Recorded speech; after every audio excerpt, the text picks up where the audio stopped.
केंद्रीय गृहमंत्री अमित शहा आज पुणे दौऱ्यावर आहेत आणि अमित शहांच्या या दौऱ्याला महाविकास आघाडी विरोध करणार आहे। जेनझींच्या आंदोलनावर अमित शहा पहिल्यांदाच बोलतील।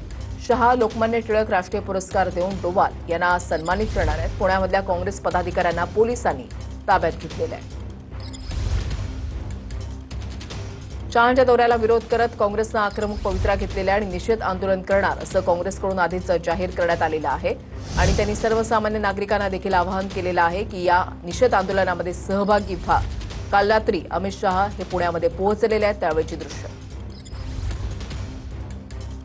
पुणे दौऱ्यावर आलेल्या शहांचं फडणवीसांनी स्वागत केलं। शहांच्या दौऱ्याच्या पार्श्वभूमीवर पुण्यामध्ये भाजपकडून बॅनरबाजी करण्यात आली आहे। डेक्कन परिसरात शहांचा चाणक्य अशा आशयाचे बॅनर्स लागले।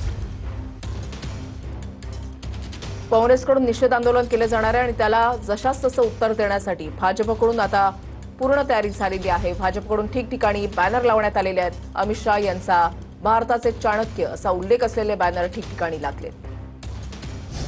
अमित शहांच्या पुणे दौऱ्याला काँग्रेसकडून विरोध होतोय। शहांच्या दौऱ्याच्या पार्श्वभूमीवर काँग्रेस निषेध आंदोलन करणार आहे। काँग्रेसच्या काही पदाधिकाऱ्यांना पुणे पोलिसांकडून नोटिसा बजावण्यात आल्या आहेत। काँग्रेसच्या काही पदाधिकाऱ्यांना ताब्यात घेऊन पोलीस स्थानकामध्ये देखील आणलं गेलंय। काँग्रेसच्या अधिकाऱ्यांना पोलिसांनी कसलीही नोटीस न देता ताब्यात घेण्यात आलेलं आहे। आता याच्यात पोलिसांची काही चूक नाही, परंतु सरकारचा दबाव इतका आहे की पोलिसांवर सुद्धा त्यांचा एवढा दबाव आहे। त्यांनी रात्री 12 वाजता स्वतःही त्यांना झोपू देत नाही आणि आम्हालाही झोपू दिलेलं नाही आणि घरातून उचलून तिथं आणलेलं आहे।